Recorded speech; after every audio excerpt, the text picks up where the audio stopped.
Congress party की, सोनिया गांधी की, मल्लिकार्जुन खड़गे की, राहुल गांधी की, सिद्धरामैया की,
ನಮ್ಮ ರಾಜ್ಯದ ಮುಖ್ಯಮಂತ್ರಿಗಳಂತ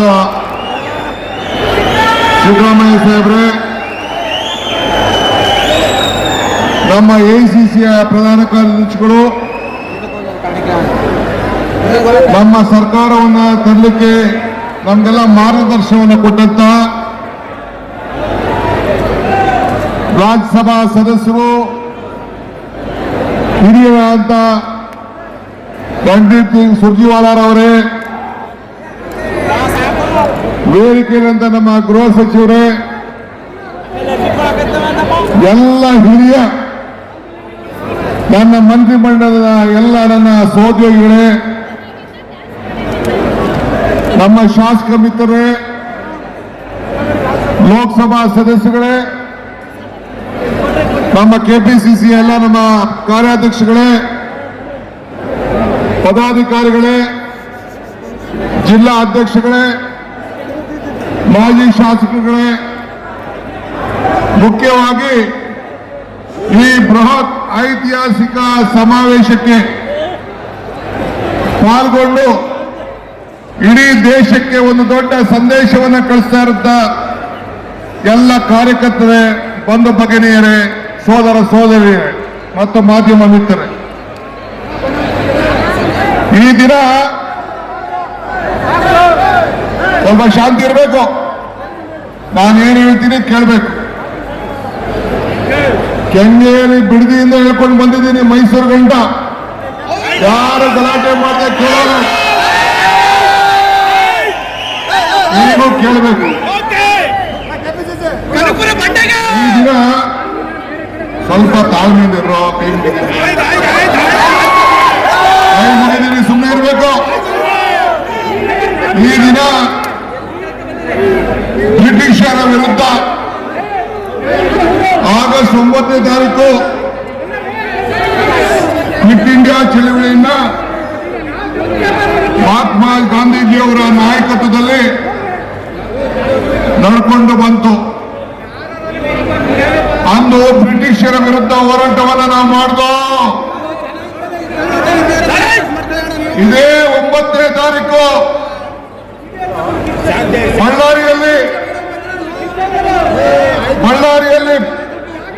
ಬಳ್ಳಾರಿ ಪಾದಯಾತ್ರೆಯನ್ನು ಮಾಡಿ ಗಡಿ ದೊರೆಗಳ ವಿರುದ್ಧ, ಈ ದೇಶದ ಲೂಟಿಯನ್ನು ಹೊಡಿತಾ ಇರೋದ್ರ ವಿರುದ್ಧ 15 ವರ್ಷದ ಹಿಂದೆ ನಾವು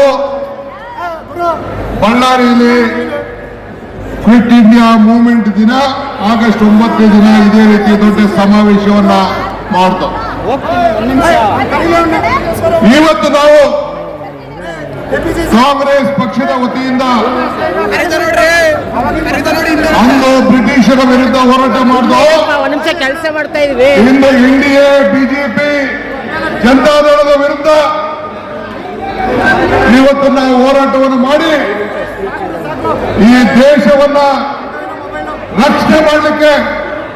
ಸಂವಿಧಾನವನ್ನು ರಕ್ಷಣೆ ಮಾಡಲಿಕ್ಕೆ, ಈ ಬಡವರ ಕಲ್ಯಾಣವನ್ನು ಉಳಿಸಲಿಕ್ಕೆ, ನಮ್ಮ 5 ಗ್ಯಾರಂಟಿಗಳನ್ನು ಮಾಡಬೇಕು ಅಂತ ಹೊರಟಿರುವಂತ ಅನ್ಯಾಯದ ವಿರುದ್ಧ ಹೋರಾಟವನ್ನು ಮಾಡಲಿಕ್ಕೆ ಇವತ್ತು ಈ ಚಳವಳಿಯನ್ನು ನಾವು ಪ್ರಾರಂಭವನ್ನು ನಾವು ಮಾಡಿದ್ದೇವೆ.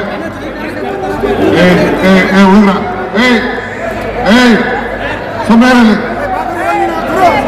ಸಮ್ಮೇಳನ ಕಾರ್ಯಕರ್ತರು ಆ ಮೀಡಿಯಾ ತೊಂದರೆ ಮಾಡಬೇಡಿ.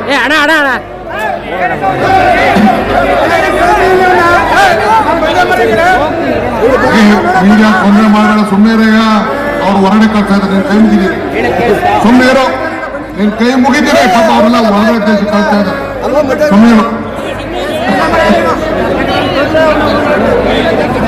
ಒಂದು ಈ ಸಂದರ್ಭ ಹೇಳಲಿಕ್ಕೆ ಬಯಸ್ತಾ ಇದ್ದೇನೆ. ಈ ಪಾದಯಾತ್ರೆ ಜನತಾದಳದವರು ಬಿಜೆಪಿಯವರು ಸೇರಿ ಮಾಡ್ತಾ ಇದ್ದಾರೆ. ಅವ್ರ ಕೆಲಸ ಮಾಡ್ತಾರೆ, ಸುಮ್ಮನೆ ಸ್ವಾತಂತ್ರ್ಯವನ್ನು ತಂದುಕೊಟ್ಟು ಎಲ್ಲ ವರ್ಗದ ಜನರಿಗೆ ರಕ್ಷಣೆಯನ್ನು ಕೊಟ್ಕೊಂಡು ನಾವು ಬರ್ತಾ ಇದ್ದೇವೆ. ನಾನು ಯಾವಾಗಲೂ ಒಂದು ಮಾತು ಹೇಳ್ತಾ ಇರ್ತೇನೆ, ಕಾಂಗ್ರೆಸ್ ಶಕ್ತಿ ದೇಶದ ಶಕ್ತಿ, ಕಾಂಗ್ರೆಸ್ ಇತಿಹಾಸ ಈ ದೇಶದ ಇತಿಹಾಸ. ಕಾಂಗ್ರೆಸ್ ಅಧಿಕಾರಕ್ಕೆ ಬಂದ್ರೆ ಎಲ್ಲ ವರ್ಗದ ಜನರ ಅಧಿಕಾರಕ್ಕೆ ಬಂದಂಗೆ ಅಂತ ಹೇಳಿ ಇವತ್ತು ಈ ಒಂದು ಜನ ಆಂದೋಲನ ಕಾರ್ಯಕ್ರಮ ಈ ರಾಜ್ಯದ ನಮ್ಮ ಜನತೆಯ ರಕ್ಷಣೆಗೋಸ್ಕರ, ನಮ್ಮ ಸಂವಿಧಾನದ ರಕ್ಷಣೆಗೋಸ್ಕರ ಬಿಜೆಪಿ ಸಂತೋಷದವರು ಏನು ನಾವು ಅಧಿಕಾರಕ್ಕೆ ಬಂದಿದ್ದೇವೆ. 136 ಸೀಟು ಸಿದ್ದರಾಮಯ್ಯ ನಾಯಕತ್ವದಲ್ಲಿ ಡಿ.ಕೆ. ಶಿವಕುಮಾರ್ ಅಧ್ಯಕ್ಷತೆಯಲ್ಲಿ ಏನು ಬಂದಿದೆ, ಆ ಸರ್ಕಾರವನ್ನ 10 ತಿಂಗಳಲ್ಲಿ ತೆಗೆದಾಕ್ತೀವಿ ಅಂತ ಹೇಳಿ ಏನು ಒಂದು ಹೋರಾಟ, ಒಂದು ಹುನ್ನಾರ ನಡೀತಾ ಇದೆ.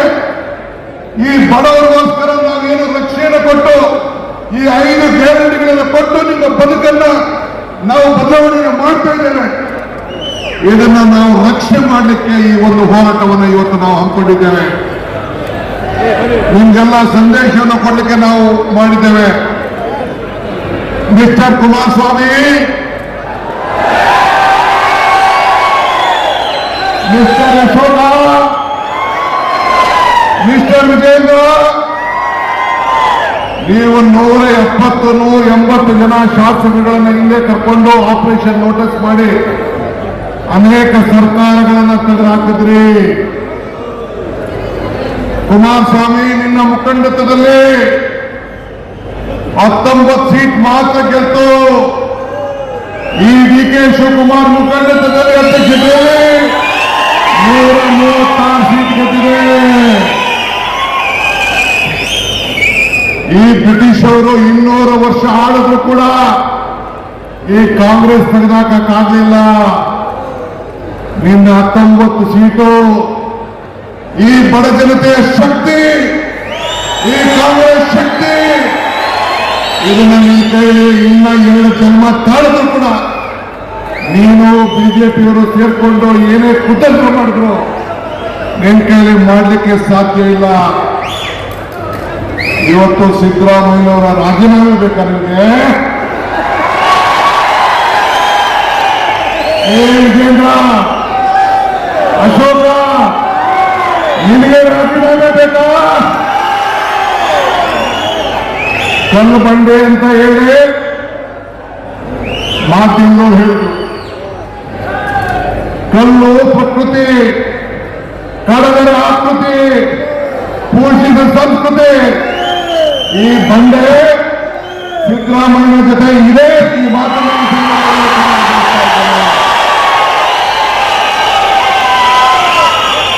ಈ ಬಂಡೆ ಜೊತೆ 136 ಜನ ಶಾಸಕರಿದ್ದಾರೆ. 1,80,00,000 ಜನ ಮತದಾರರು ಏನು ಮತವನ್ನು ಕೊಟ್ಟಿದ್ದಾರೆ.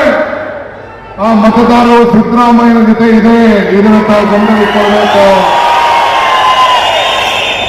ಆದ್ರಿಂದ ನಿನ್ ಕೈಲಿ ಏನು ಮಾಡ್ಲಿಕ್ಕಾಗುದಿಲ್ಲ. ಇತಿಹಾಸ ಗೊತ್ತಿದೆಯಾ? ಬಾಬಾ ಸಾಹೇಬ್ ಅಂಬೇಡ್ಕರ್ ಹೇಳಿದ್ದಾರೆ, ಇತಿಹಾಸ ಮರ್ತವನ್ನು ಇತಿಹಾಸ ಸೃಷ್ಟಿ ಮಾಡಲಿಕ್ಕೆ ಸಾಧ್ಯ ಇಲ್ಲ ಅಂತ ಹೇಳಿ ಇಂದಿರಾ ಗಾಂಧಿ ಅವರು ಹೇಳ್ತಾ ಇದ್ದಾರೆ, ಅವಕಾಶ ನಿನಗೆ ಸಿಕ್ಕುದಿಲ್ಲ, ಅವಕಾಶಗಳು ನೀನೇ ಹುಡ್ಕೊಂಡು ಹೋಗ್ಬೇಕು ಅಂತ ಹೇಳಿ ಇಂದಿರಾ ಗಾಂಧಿ ಅವರು ಹೇಳಿದ್ದಾರೆ. ಹಂಗೆ ನಮಗೆ ಈ ನಿನ್ನ ಪಾಪದ ಯಾತ್ರೆಯನ್ನ, ಪಾಪ ವಿಮೋಚನೆ ಯಾತ್ರೆಯನ್ನ ಮಾಡಿ ನಿಮ್ಗೆಲ್ಲ ಶಕ್ತಿ ತುಂಬುವಂತ ಕೆಲಸನ ಬಿಜೆಪಿಯವರು ಜನತಾದಳವರು ಮಾಡಿಕೊಟ್ರು. ಅದಕ್ಕೆ ಅವ್ರೊಂದು ಕೋಟಿ ನಮಸ್ಕಾರ ಹೇಳಲಿಕ್ಕೆ ನಾನು ಬಯಸ್ತಾ ಇದ್ದೇನೆ. ಇವತ್ತು ನೀವು ಏನಾದರೂ ಈಗ ಹಿಂದೆ ಸ್ವಾತಂತ್ರ್ಯ ಹೋಗೋಕ್ಕೋಸ್ಕರ ದಂಡಿ ಯಾತ್ರೆ ನಡೀತು ಕಾಂಗ್ರೆಸ್. ಎಸ್.ಎಂ. ಕೃಷ್ಣರವರು ಕಾವೇರಿಗೋಸ್ಕರ ಪಾದಯಾತ್ರೆ ಮಾಡಿದ್ರು ಮಂಡ್ಯದವರು. ರಾಹುಲ್ ಗಾಂಧಿಯವರು ಈ ದೇಶದ ಐಕ್ಯತೆಗೋಸ್ಕರ, ಈ ದೇಶದ ಸಮಗ್ರತೆಗೋಸ್ಕರ, ಈ ಬಡವರಿಗೋಸ್ಕರ, ಬೆಲೆ ಏರಿಕೆಗೋಸ್ಕರ, ಯುವಕರಿಗೋಸ್ಕರ ಭಾರತವನ್ನು ಒಂದು ಮಾಡಲಿಕ್ಕೋಸ್ಕರ ಕಾಶ್ಮೀರ, ಕನ್ಯಾಕುಮಾರಿಯಿಂದ ಕಾಶ್ಮೀರವರೆಗೂ ನಡೆದರು.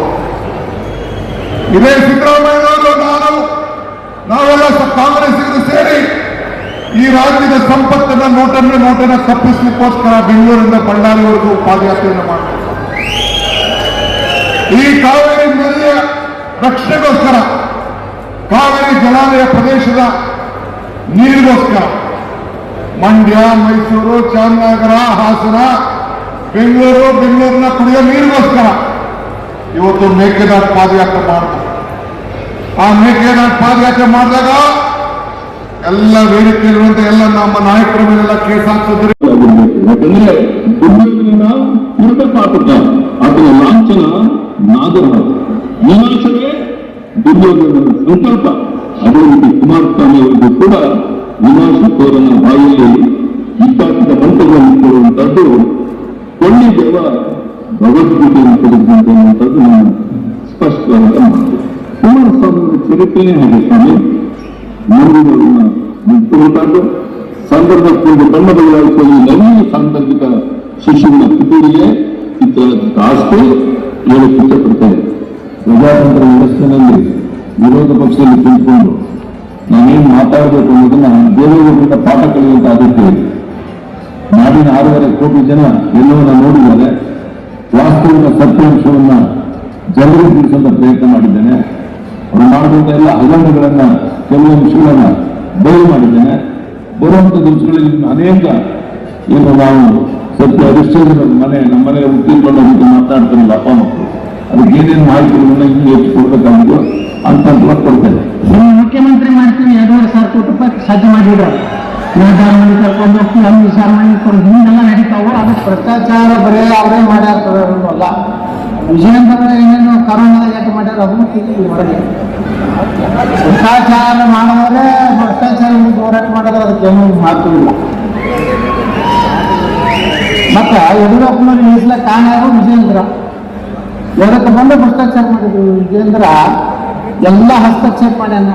ಕರೋನಾದಾಗ ಎಷ್ಟು ವ್ಯವಹಾರ ಆಗಿದೆ, ವರದಿ ಇದೆ. ಎಚ್.ಕೆ. ಪಾಟೀಲ್, ರಾಮಲಿಂಗಾರೆಡ್ಡಿಯವರು ವರದಿ ಕೊಟ್ಟಾರೆ. ಎಷ್ಟು ಬಡವರ ರೊಕ್ಕ ತಿಂತಾರ, ಮಾಸ್ಕ್ದಾಗ ಎಲ್ಲರೂ ತಿಂತಾರೆ. ಭ್ರಷ್ಟಾಚಾರ ಹೋರಾಟ ಮಾಡ್ಲಕತ್ತಾರಲ್ಲ, ಎಲ್ಲ ಭ್ರಷ್ಟಾಚಾರ ತನಿಖೆ ಆಗುತ್ತೆ. ಅದು ಯಾವುದೇ ಹೇಳ್ತಾರ ಇದರಲ್ಲಿ ನಾವು ವಾಲ್ಮೀಕಿ ತೆಗೆದುಕೊಂಡೇನೆ ಅವ್ರು ಏನು ಹೇಳ್ತಾರೆ, ನಿಮ್ದು ಬಹುಳಿ ಗ್ರಂಥಿ ಹಗರಣ ಆಗಿದೆ, ತಾಂಡಾ ಅಭಿವೃದ್ಧಿ ನಿಗಮದಾಗ ಹಗರಣ ಆಗಿದೆ. ಹಿಂಗಪ್ಪ ಹಂಗಾದ್ರೆ ಎಲ್ಲರದ್ದು ತುಡುಗರ್ದು ಎಲ್ಲರದ್ದು ಹೊರಬರಲಿ. ನಾ ಹೈಕಮಾಂಡಕ್ಕೂ ಹೇಳ್ತೇನೆ, ಇಂಥ ಭ್ರಷ್ಟ ಕುಟುಂಬವನ್ನ ಬಿಜೆಪಿ ಅಧ್ಯಕ್ಷರಾಗಿ ಮುಂದುವರಿಸಬೇಕಾ? ಹಾಗಾಗಿ ನರೇಂದ್ರ ಮೋದಿ ಅವರು ಇವತ್ತೇನು ದೇಶದ ಜನರಿಗೆ ಹೇಳ್ತಾರೆ, ವಂಶವ ಭ್ರಷ್ಟಾಚಾರ ನಾವು ಒಪ್ಪುವುದಿಲ್ಲ ಅಂತ ಹೇಳ್ತಾರೆ. ಅದಕ್ಕೆ ಭ್ರಷ್ಟಾಚಾರನೇ ಯಾರು ವಿಜೇಂದ್ರ ಭ್ರಷ್ಟಾಚಾರ ಹೊರಗೆ ಹಾಕಲಿ. 25 ರೂಪಾಯಿ ಮಾಸ್ಕ್, 45 ರೂಪಾಯಿ ಮಾಸ್ಕ್. ಕರೋನಾದಾಗ ಎಷ್ಟು ರೂಪಾಯಿ ಖರ್ಚಾಗಿದೆ ಸರ್ಕಾರದಾಗ? 485 ರೂಪಾಯಿ ಒಂದು ಮಾಸ್ಕಿ ವಿಚಾರ ಮಾಡ್ತೀವಿ. ಕರೋನಾದಾಗ 10,000 ಬೆಡ್ ಮಾಡಿ ಅಂತ ಹೇಳಿದ್ರು ಬೆಂಗಳೂರಲ್ಲಿ. ಕಡಿಮೆ ಮಾಡಿದ್ರೆ 2 ಬೆಡ್ ಮಾಡ್ತಿದ್ವಿ. ಅರ್ಥ ಆಗ್ತಿಲ್ಲ ನೀವು? ಒಂದು ಬೆಡ್ಡಿಗೆ 20,000 ಒಂದು ಸಾವಿರದಟ್ಟು 20,000 ಒಂದು ಪಾಠ, ಒಂದು ಇದು, ಒಂದು ಸವಾಲು ಎಲ್ಲ ಬರ್ತೈತೆ. ಎಲ್ಲ 40,000 ಕೋಟಿ ರೂಪಾಯಿ ವ್ಯವಹಾರ ಐತಿ ನಮ್ಮ ಕರೋನಾ. ಯಾರು ಪ್ರೋಗ್ರಾಮ್ ನೋಡಿ ಒಂದು ದವಾಖಾನೆಗೆ ಒಂದು ಕರೋನಾ ಪೇಷಂಟ್ ಕುಮಾರಸ್ವಾಮಿ ಅವರಿಗೆ ಆಯಾ ವಾತಾವರಣಕ್ಕೆ ಅನುಕೂಲ ಆಗ್ತಕ್ಕಂಥ ಹೇಳಿಕೆಗಳನ್ನು ಕೊಡ್ತಾರೆ. ಸರ್ಕಾರ ನಡೆಸಿ ಯೋಗ್ಯತೆ ಇಲ್ಲ ಕುಮಾರಸ್ವಾಮಿಗೆ. ಒಬ್ಬ ಮುಖ್ಯಮಂತ್ರಿಯಾಗಿ ಸರ್ಕಾರ ನಡೆಸಿ ಯೋಗ್ಯತೆ ಇದ್ದಾರೆ. ಸುಮ್ಮನೆ ಅವ್ರನ್ನ ಆಪಾದನೆ ಮಾಡೋದು, ಬಿಟ್ಟರೆ ಮಾತ್ರ ನನ್ನಿಂದ, ಸೋತ್ರ ಇನ್ನೊಬ್ಬರಿಂದ, ಸಕ್ಸಸ್ಗೆಲ್ಲ ನಾನು ಕಾರಣ, ಫೇಲಿಂಗ್ಗೆಲ್ಲ ಇನ್ನೊಬ್ಬ ಕಾರಣ ಅಂತಂದ್ರೆ ಕುಮಾರಸ್ವಾಮಿ ಬಿಡ್ತಾನೆ. ಕುಮಾರಸ್ವಾಮಿ ಈಗ ಕೇಟಲ್ ಮೂಲಕ ಕೊಡ್ತಾನಲ್ಲ, ಅದೆಲ್ಲ ಗಮನಿಸಿದೆ. ಅವನು ದೈತ್ರು ಇದನ್ನ ಕಡಿಸಿರುವುದು ಆಯತ್ತರದ ಗೋಡೆ ಕಟ್ಟೋದ್ರಲ್ಲಿ ಈಗ 20-25 ಕೋಟೆ ಕಟ್ಕೋತಾರೆ. ಟಿಪ್ಪು ಸುಲ್ತಾನ್ ಕೋಟೆನ ಅದು ಕುಮಾರಸ್ವಾಮಿ ಕಟ್ತಾರೆ. ನಾನು ಈಗ ಅವ್ರಿಗೆ 100 ಕ್ಷೇತ್ರ ಇದೆ. ನಾನು ಮೊದಲೇ ಹೇಳಿದ್ದೆ, ಕುಮಾರಸ್ವಾಮಿ ತಪ್ಪು ಇದೆ. ಇರಬೇಕಾದ್ರೂ ಇಲ್ಲಿಂದ ಎಲ್ಲಿ ಕೆರೆ ನೀರಿದೆ ಅಲ್ಲಲ್ಲಿ ಹೋಗ್ತಾ ಇರ್ತಾರೆ. ಬಹಳ ಜನ ನಂಬೋಗಿದ್ದಾರೆ. ಇವ್ರು ಏನಂದ್ರೆ ಈಗ ಮೊದಲು ರಾಮನಗರ ಜನತಾ ಮುಕ್ತಿ ಬಂದ್ರು, ಜಿಲ್ಲೆಯಲ್ಲಿ ಯಾರೂ ಇಲ್ಲ. ಇವರಿಗೆ ಅಪ್ಪ ಮಗಳ ಫೋಟೋ ಹಾಕೊಂಡು ಇಡೀ ಜಿಲ್ಲೆಗನ್ನ ಗುಲಾಮಗಿರಿಯಲ್ಲಿ ಇಟ್ಕೋಬೇಕು ಅಂತ ಅವ್ರ ಉದ್ದೇಶ. ಸನ್ಮಾನ್ಯ ಕುಮಾರಸ್ವಾಮಿ ಅವರು ಯಾವಾಗಲೂ ಗಾಳಿಯಲ್ಲಿ ಗುಂಡೊಡೆಯೋದ್ರಲ್ಲಿ ನಿಸ್ಸೀಮರು. ಎಲ್ಲರ ಹತ್ರ ಆಟ ಆಡ್ದಂಗಿಲ್ಲ, ಆಟ ಆಡಕ್ಕೆ ಪ್ರಯತ್ನ ಮಾಡಿದ್ರೆ ಅವೆಲ್ಲ ಫೇಲ್ಯೂರ್. ಇದುವರೆಗೂ ಬೇರೆ ಬೇರೆಯವರಿಗೆ ತೋರಿಸ್ತೀನಿ, ಬಿಚ್ಚಿಡ್ತೀನಿ. ಅದೇನು ಬಿಚ್ಚಿಡ್ತೀಯಪ್ಪ, ಬಿಚ್ಚಿಡು ಅಲ್ಲ, ಪೈಕಾಡ್ ಹೋಟ್ಲಲ್ಲಿ ಬಿಚ್ಚಿಡ್ತಿದ್ದಲ್ಲಪ್ಪ ಅಲ್ಲ, ಬಿಚ್ಚಿಡ್ತೀನಿ ಅಂದ್ರಲ್ಲ, ಅಲ್ಲೆಲ್ಲ ಬಿಚ್ಚಿಡ್ತೀನಿಲ್ಲ, ಅದು ಬಿಚ್ಚಿಟ್ಟಂಗಲ್ಲ. ಅದೇನು ಬಿಚ್ಚಿಡ್ತೀನಿ ಅಂತಿದ್ದೀರಪ್ಪ, ಬಿಚ್ಚಪ್ಪ. ಪಾಪ ನಮ್ಮ ಅಶೋಕರಾಯರು ಇವತ್ತಲ್ಲಿ ತಿಂಡಿ ಅಂತ ನೋಡಿ ಇಂಥವರು ನಾನಲ್ಲ, BMS ಇಂಜಿನಿಯರಿಂಗ್ ಟ್ರಸ್ಟ್ ಒಂದು ಟ್ರಸ್ಟ್ ಇತ್ತು. 1954 ಇಸ್ವಿ ಟ್ರಸ್ಟ್ ಬಡ ಮಕ್ಕಳಿಗೆ ವಿದ್ಯೆ ಕೊಡಲಿಕ್ಕೆ ಬಂದಂಥ ಟ್ರಸ್ಟು ಇವತ್ತು ಯಾರು ತಿಂತಾ ಇದ್ದಾರೆ ನೋಡಿ. ಅಶೋಕರಾಯನಿಗೆ ಕೇಳಿ ಕಾಫಿ ಕೊಡ್ತಿದ್ದೆಲ್ಲ ಯಾರು ಕೊಟ್ಕೊಂಡು ಬದುಕ್ತಾ ಇದ್ದಾರೆ ತಿನ್ನಲು. ಟ್ರಸ್ಟ್ ಬರ್ಕೊಟ್ರಲ್ಲ. ಈಗ ನಾನು ಅಸೆಂಬ್ಲಿನಲ್ಲಿ ಚರ್ಚೆ ಮಾಡೋದಕ್ಕೆ ಮುಖ್ಯಮಂತ್ರಿಯಿಂದ ಹಿಡಿದು ಕಾನೂನು ಸಚಿವರಿಂದ ಒಬ್ಬ ಉತ್ತರ ಕೊಡಲಿಲ್ಲ. ಅವತ್ತು ಉತ್ತರ ಕೊಟ್ಟಂತ ವ್ಯಕ್ತಿ ಅನಾಗರಿಕವಾಗಿ ಬಳಸಿದಂತ ಪದ ನಾನು ಇದನ್ನೆಲ್ಲ ಅಷ್ಟುದಾಗಿ ಬಿಡೋಲ್ಲ. ಪರ್ಸೆಂಟೇಜ್ ಸಿಸ್ಟಮ್ ತಂದವರು ಯಾರು ಈ ರಾಜ್ಯದಲ್ಲಿ? ಅದಿಂತ ಹೇಳ್ಕೊಂಡವ್ರಲ್ಲ 8% 10%. ಆ ಸಿಸ್ಟಮ್ ತಂದು ಪುಣ್ಯಾತ್ಮ ಇದ್ರು. ಇದೇ ಯಡಿಯೂರಪ್ಪ 10% ಪಾಪ. ಈಗ ಕಾಂಗ್ರೆಸ್ ಸರ್ಕಾರ ಸುದೀರ್ಘವಾಗಿ ಆಡಳಿತ ನಡೆಸಿದಾಗಲೂ ಅವ್ರಿಗೆ ಯೋಚನೆ ಬಂದಿರಲಿಲ್ಲ. ಈ ಅಧಿಕಾರಕ್ಕೆ ಬಂದ ತಕ್ಷಣ ಈ ಪರ್ಸೆಂಟೇಜ್ ಸಿಸ್ಟಮ್ ತಂದವರೇ ಇವರು ಮಾಡಿದವ. ಅದರ ಜನತೆ ಅವರು ಅದು ಯಾವ ರೀತಿ ನಡೆಸಿದ್ದಾರೆ ತೋರಿಸಿದ್ರೆ 1 ಗಂಟೆ ಆಯ್ತದೆ. ಇವರೆಲ್ಲ ಅರ್ಥ ಆಯ್ತಲ್ಲ, ಯೂಟ್ಯೂಬ್ನು ಇಂಥದೆಲ್ಲ ಇದೆ. ಸಭೆ ಆದ್ಮೇಲೆ ನಿಮ್ಗೆಲ್ಲ ತೋರಿಸ್ತೀವಿ, ಎಲ್ಲ ಯೂಟ್ಯೂಬ್ ಅಲ್ಲಿ ಹಾಕ್ತೀವಿ. ಯಾವ ರೀತಿ ಮಾಡಿದ್ದಾರೆ, ಪ್ರಜ್ವಲ್ ರೇವಣ್ಣನ CD ವಿಚಾರ ಏನ್ ಮಾಡಿದ್ರು, ಪ್ರಿಂಟರ್ ವಿಚಾರ ಏನ್ ಮಾತಾಡೋದು, ಏನೇನು ಆಯ್ತು ಅಂತೇಳಿ ಅವೆಲ್ಲ ಬಿಡಿಸಿ ಎಲ್ಲ ಅವರೇ ಮಾತಾಡಿದ್ದಾರೆ. ನಾನೇನ್ ಮಾತಾಡ್ಬೇಕಾದ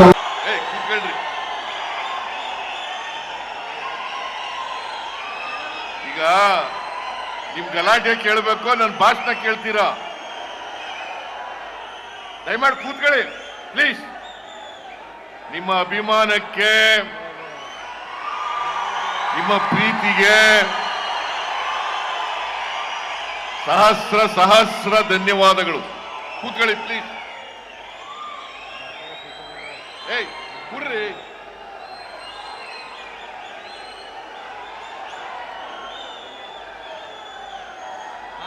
ಏಯ್ ಬಿಡಪ್ಪ, ಸಾಕು ಬಿಡು.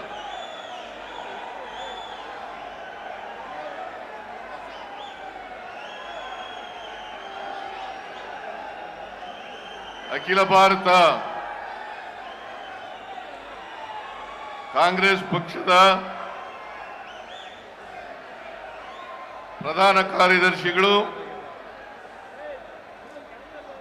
ಕರ್ನಾಟಕ ರಾಜ್ಯದ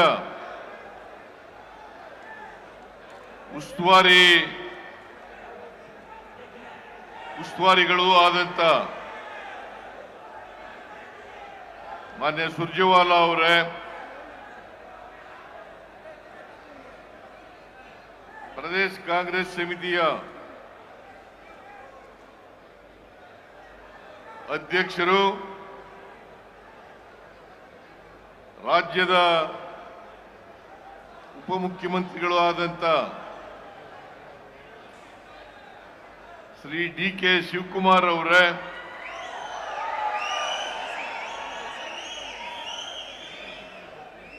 ವೇದಿಕೆ ಮೇಲಿರ್ತಕ್ಕಂಥ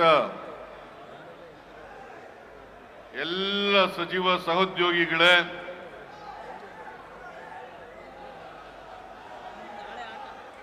ಶಾಸಕ ಮಿತ್ರರೇ,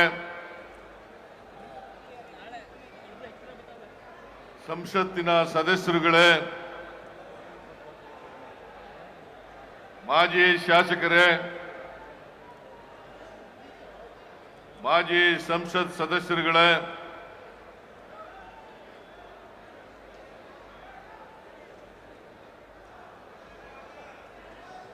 ಪ್ರದೇಶ ಕಾಂಗ್ರೆಸ್ ಸಮಿತಿಯ ಎಲ್ಲ ಪದಾಧಿಕಾರಿಗಳೇ, ಜಿಲ್ಲಾ ಕಾಂಗ್ರೆಸ್ಸಿನ ಅಧ್ಯಕ್ಷರುಗಳೇ, ಮುಂಚೂಣಿ ಘಟಕಗಳ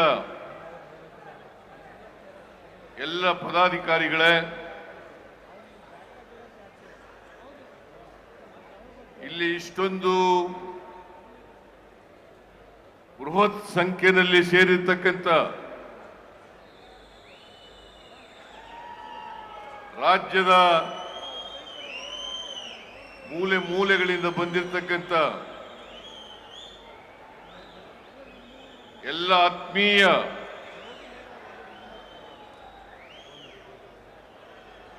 ಕಾರ್ಯಕರ್ತ ಬಂಧುಗಳೇ, ತಾಯಂದಿರೇ, ಎಲ್ಲ ಯುವಕ ಮಿತ್ರರೇ,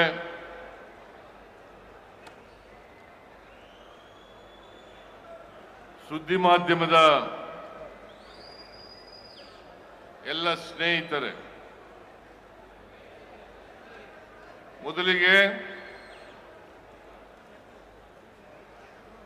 ನೀವೆಲ್ಲರೂ ಕೂಡ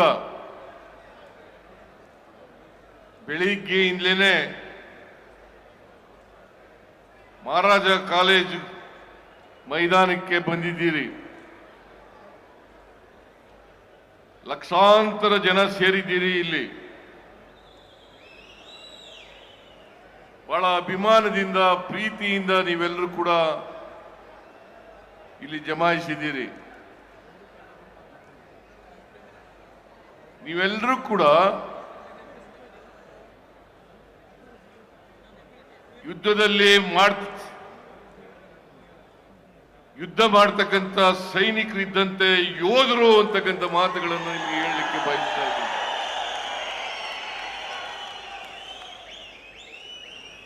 ಪ್ರಜಾಪ್ರಭುತ್ವಕ್ಕೆ ಅಪಾಯ ಬಂದಾಗ, ಸಂವಿಧಾನಕ್ಕೆ ಅಪಾಯ ಬಂದಾಗ ಈ ದೇಶದಲ್ಲಿ ನೀವೆಲ್ಲರೂ ಕೂಡ ಯೋಧರಂತೆ ಹೋರಾಟ ಮಾಡ್ತಿ, ಪ್ರಜಾಪ್ರಭುತ್ವವನ್ನ, ಸಂವಿಧಾನವನ್ನ ರಕ್ಷಣೆ ಮಾಡ್ತಕ್ಕಂಥ ಕೆಲಸವನ್ನ ನೀವು ಮಾಡ್ತೀರಿ.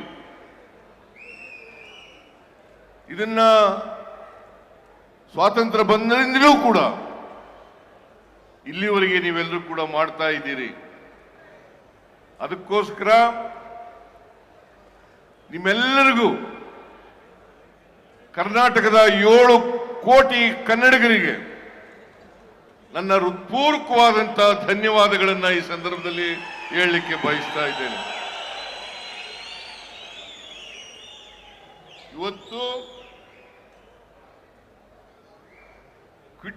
ಕ್ವಿಟ್ ಇಂಡಿಯಾ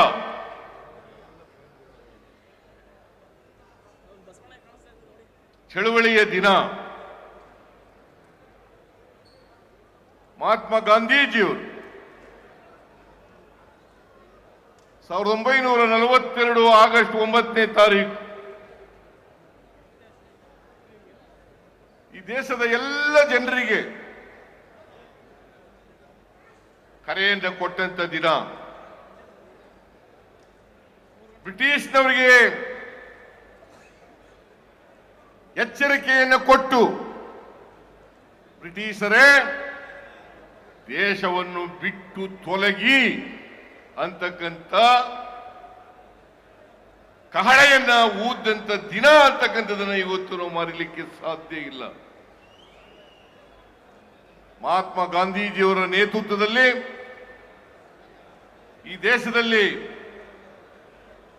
ಸ್ವಾತಂತ್ರ್ಯ ಹೋರಾಟ ಮಾಡಿ ಎಲ್ಲ ಸ್ವಾತಂತ್ರ್ಯ ಯೋಧರು ಕೂಡ ತ್ಯಾಗ ಬಲಿದಾನಗಳನ್ನು ಮಾಡಿ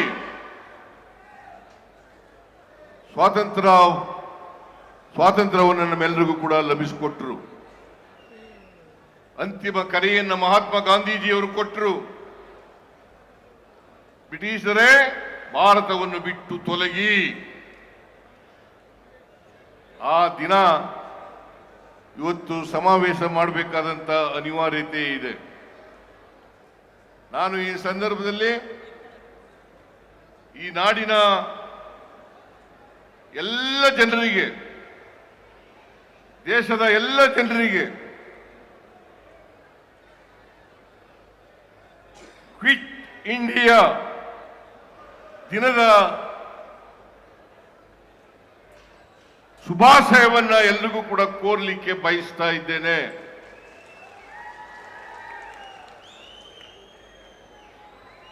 ಇವತ್ತು ನಮ್ಮ ನಾಡಿನಲ್ಲಿ ಮತ್ತು ದೇಶದಲ್ಲಿ ಕೋಮುವಾದಿಗಳನ್ನ, ಜಾತಿವಾದಿಗಳನ್ನ,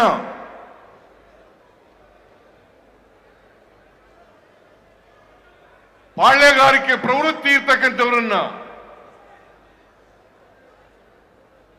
ರಾಜಕೀಯದಿಂದ ಓಡಿಸಬೇಕಾದಂತ ಅನಿವಾರ್ಯತೆ ಇದೆ ಅಂತಕ್ಕಂಥದ್ದನ್ನ ಇವತ್ತು ನಾವೆಲ್ಲರೂ ಕೂಡ ಅರ್ಥ ಮಾಡ್ಕೋಬೇಕಾಗ್ತದೆ. ಮನುವಾದಿಗಳು, ಜಾತಿವಾದಿಗಳು,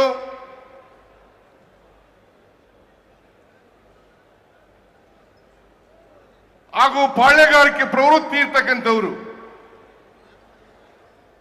ಇವ್ರ್ಯಾರು ಕೂಡ ಶೋಷಿತರು ಅಧಿಕಾರ ಮಾಡತಕ್ಕಂಥದನ್ನ ಸಹಿಸಲ್ಲ. ಇದನ್ನ ನಾವೆಲ್ಲರೂ ಕೂಡ ಒಕ್ಕೊಲಿನಿಂದ ಖಂಡಿಸಬೇಕಾಗ್ತದೆ, ವಿರೋಧ ಮಾಡಬೇಕಾಗ್ತದೆ. ಅದಕ್ಕೋಸ್ಕರವಾಗಿ ಈ ಸಮಾವೇಶವನ್ನ ಏರ್ಪಾಡು ಮಾಡಿರ್ತಕ್ಕಂಥದ್ದು.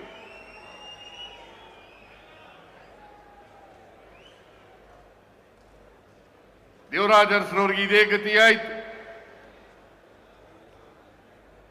ಬಂಗಾರಪ್ಪನವ್ರಿಗೆ ಇದೇ ಗತಿಯಾಯ್ತು, ಮೊಯ್ಲಿಯವರಿಗೆ ಅವ್ರು ಯಾರನ್ನೂ ಕೂಡ ಸಹಿಸಿಕೊಳ್ಳಲಿಲ್ಲ. ಇದೇ ಕುಮಾರಸ್ವಾಮಿ, ದೇವೇಗೌಡರು, ಧರ್ಮಸಿಂಗ್ ಅವರಿಗೆ ಕೊಟ್ಟಿದ್ದಂತ ಮಾತನ್ನ ಮುರಿದು ತಾವೇ ಅಧಿಕಾರಕ್ಕೆ ಬರ್ತಕ್ಕಂಥ ಕೋಮುವಾದಿಗಳ ಜೊತೆ ಸೇರ್ಕೊಂಡು ಅಧಿಕಾರಕ್ಕೆ ಬರ್ತಕ್ಕಂಥ ಪ್ರಯತ್ನವನ್ನ ಮಾಡಿದ್ರು. ಅಧಿಕಾರವನ್ನು ಮಾಡಿದ್ರು. 20 ತಿಂಗಳು ಹಂಚಿಕೊಂಡು ಅಧಿಕಾರ ಮಾಡಿದ್ರು. ದೇವೇಗೌಡರು ಮತ್ತು ಕುಮಾರಸ್ವಾಮಿ ಅವರು ಯಾವತ್ತೂ ಕೂಡ ಕೊಟ್ಟ ಮಾತಿನಂತೆ ನಡ್ಕೊಳ್ತಕ್ಕಂಥ ವ್ಯಕ್ತಿಗಳಲ್ಲ. ಸೇಡಿನ ರಾಜಕೀಯವನ್ನು ಮಾಡೋದರಲ್ಲಿ, ದ್ವೇಷದ ರಾಜಕಾರಣವನ್ನು ಮಾಡೋದರಲ್ಲಿ, ಬೇರೆಯವರು ಅಧಿಕಾರದಲ್ಲಿ ಇರ್ತಕ್ಕಂಥದನ್ನ ಸಹಿಸಲಿಕ್ಕೆ ಸಾಧ್ಯ ಆಗದೆ ಇರ್ತಕ್ಕಂಥ ಮನಸ್ಥಿತಿ ಇರ್ತಕ್ಕಂಥವರು ದೇವೇಗೌಡರು ಮತ್ತು ಅವರ ಕುಟುಂಬ ಅಂತಕ್ಕಂಥದನ್ನ ಇವತ್ತು ಅನಿವಾರ್ಯವಾಗಿ ಹೇಳಲೇಬೇಕು ಅಂತಕ್ಕಂಥ ಮಾತುಗಳನ್ನ ತಮಗೆ ತಿಳಿಸಲಿಕ್ಕೆ ಬಯಸ್ತಾ ಇದ್ದೇನೆ. ನೀವೆಲ್ಲ ನೋಡಿದ್ರಿ ಟಿವಿನಲ್ಲಿ ಬಿಜೆಪಿಯವರು ಜೆಡಿಎಸ್ನವರು ಹೇಗೆ ಒಬ್ರಿಗೊಬ್ರು ಬೈದಾಡ್ಕೊಂಡಿದ್ರು. ದೇವೇಗೌಡರು ಹೇಳ್ತಾ ಇದ್ರು, ಅಧಿಕಾರದಲ್ಲಿದ್ದ ಅವರು ಬಿಜೆಪಿ ಜೊತೆ ಸೇರ್ಕೊಳ್ಳೋದಕ್ಕಿಂತ ಮುಂಚಿತವಾಗಿ ನರೇಂದ್ರ ಮೋದಿ ಅವರು ಪ್ರಧಾನಮಂತ್ರಿ ಆದರೆ ನಾನು ಈ ದೇಶದಲ್ಲಿ ಇರೋದಿಲ್ಲ ಅಂತ ಹೇಳಿದ್ರು.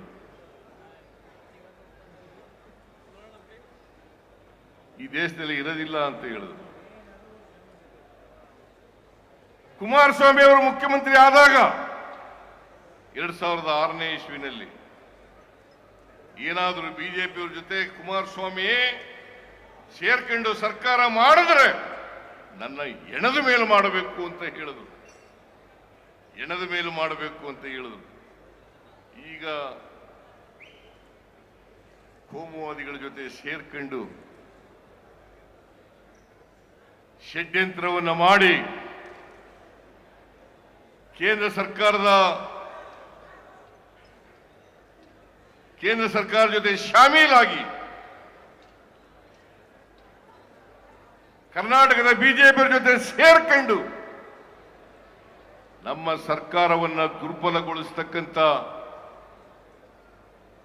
ದುಷ್ಟ ಪ್ರಯತ್ನವನ್ನ ಮಾಡ್ತಾ ಇದ್ದಾರೆ. ದುಷ್ಟ ಪ್ರಯತ್ನವನ್ನು ಮಾಡ್ತಾ ಇದ್ದಾರೆ.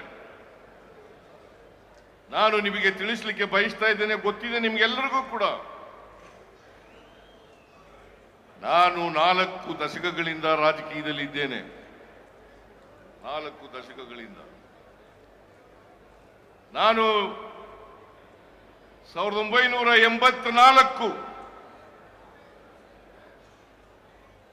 ಆಗಸ್ಟ್ 17ರಂದು ಮಂತ್ರಿಯಾದೆ. ಅಂದಿನಿಂದ ಇವತ್ತಿನವರೆಗೆ ಅನೇಕ ಖಾತೆಗಳನ್ನು ನಿಭಾಯಿಸತಕ್ಕಂಥ ಅವಕಾಶ ಸಿಕ್ಕಿತ್ತು. ನಿಮ್ಮೆಲ್ಲರ ಆಶೀರ್ವಾದ,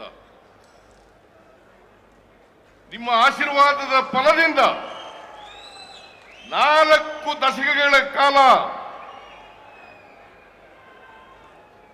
ಈ ರಾಜ್ಯದ ರಾಜಕೀಯದ ಮುಂಚೂಣಿನಲ್ಲಿರ್ತಕ್ಕಂಥ ಅವಕಾಶವನ್ನ ಒದಗಿಸಿಕೊಟ್ಟಿದ್ರಿ. ಈ 4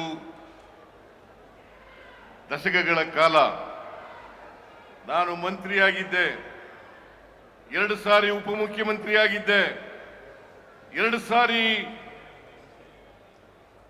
ಡೆಪ್ಟಿ ಚೀಫ್ ಮಿನಿಸ್ಟರ್ ಆಗಿದ್ದೆ. ಸಹಿಸ್ಕೊಳ್ಳಕ್ಕಾಗಲ್ಲ ಇವ್ರ ಕೈನಲ್ಲಿ, ಅದನ್ನು ಸಹಿಸ್ಕೊಳ್ಳಕ್ಕಾಗಲ್ಲ. ನೀವು ಇವರೇನೇ ದೊಂಬರಾಟ ಆಡ್ರಿ, ನಾನು ಈ ರಾಜ್ಯದ ಜನರಲ್ಲಿ ಮನವಿಯನ್ನು ಮಾಡ್ತೇನೆ, ಕೈ ಮುಗಿದು ಪ್ರಾರ್ಥನೆ ಮಾಡ್ತೇನೆ. ನಿಮ್ಮ ಆಶೀರ್ವಾದ ನಿರಂತರವಾಗಿರಲಿ.